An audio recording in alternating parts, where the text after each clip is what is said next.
People. Welcome back.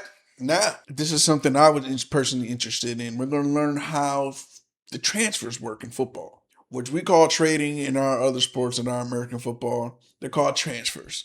And I don't know how they work. I guess this is a big thing. This actually make or break organizations and football clubs. But before we get into that, make sure you like, subscribe, and press that notification button so you can keep track of what I'm doing and what's going on.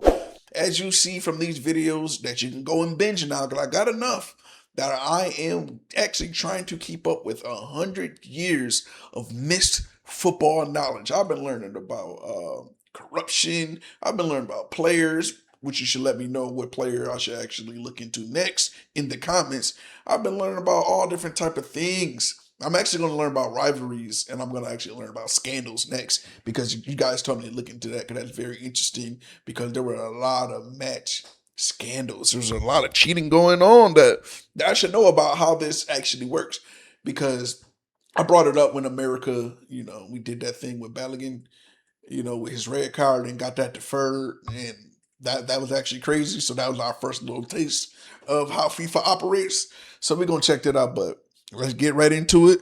We're going to look at how transfers work. And shout out to, what channel are we looking at this at?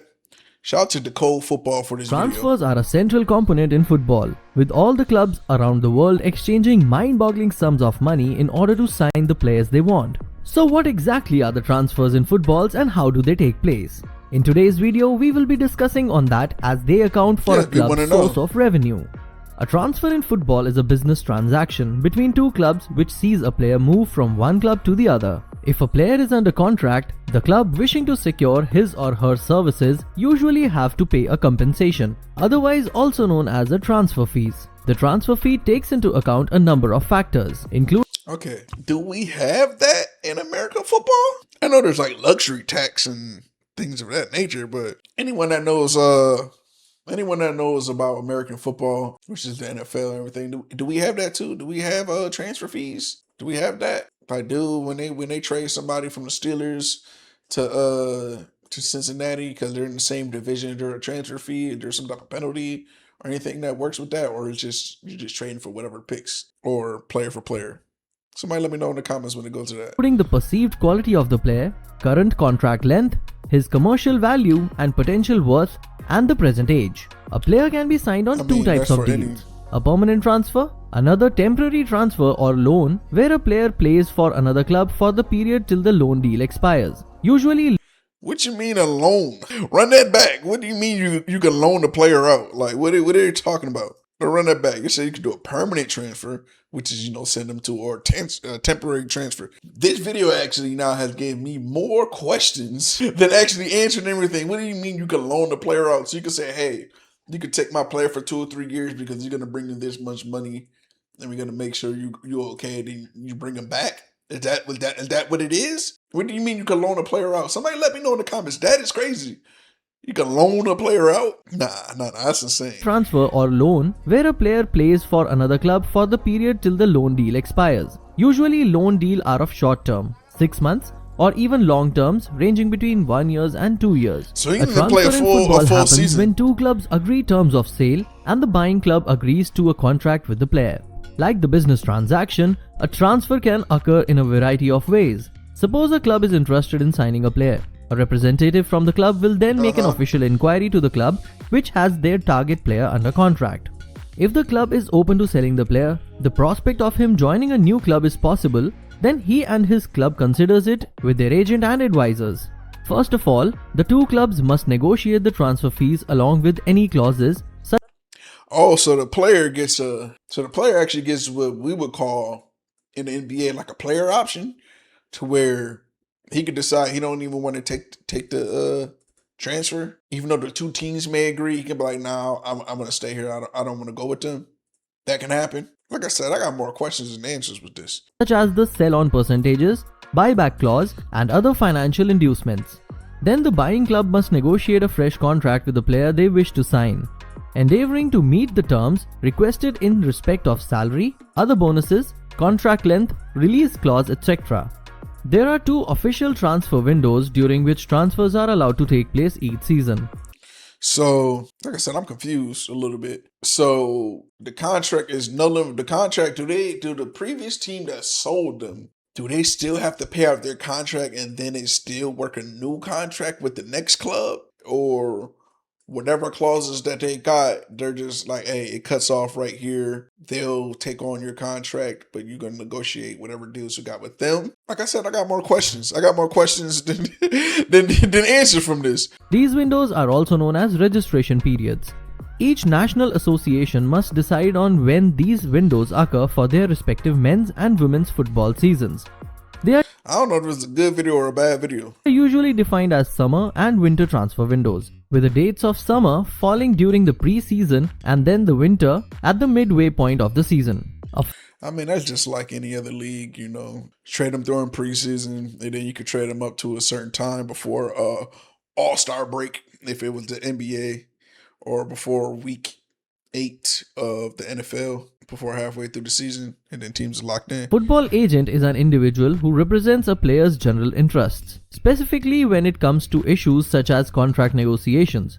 In the scenario of the contract negotiations, the agent is essentially none other than a player's legal representative, tasked with securing the best possible deal for their client. A good agent will always possess expert knowledge of the legal intricacies involved, as well as being a capable negotiator, something. So, can players represent themselves? What's up, Teddy Roselia? What's going on? But can players represent themselves? Because I know they have agents. Players can represent themselves in the NFL, NBA, and American leagues. I don't know. Can they represent themselves in international football? Can they say, I don't need an agent. Let's talk and let's do that. Has there been ever such occurrence where they actually do that? Because after this video, I think I'm going to do a video when I'm going to look into the wildest transfers and see what's going on with that. Because I'm not going to lie, like I'm kind of confused on how that's going. So I think I got to see how some of these actually played out in order to get the gist of what is going on. Because this video, like I said, gave me more questions than answers. I don't know what the hell is going on. That can at times be to the chagrin of clubs. Agents charge fees for their services, often a percentage of their clients' wages. In some cases, they demand bonuses for their part in deals they had led in transfers from the clubs that were involved. That's typical. There has always been a practice of tapping up involving the persuasion of any player to move clubs without having first gone through official club channels. Strictly speaking, tapping up is prohibited. There are rules against them, but it happens frequently and is okay, so tapping up is basically like some type of like coercion type of thing, what do we call it here in America? We call it tampering. We call it tampering here. I'm sorry, it took me a minute. Yeah, we call it tampering. So tapping up is basically tampering, where like, hey man, he might got this over here to have other players holler at you, or that player in the club with a team executive or something like that.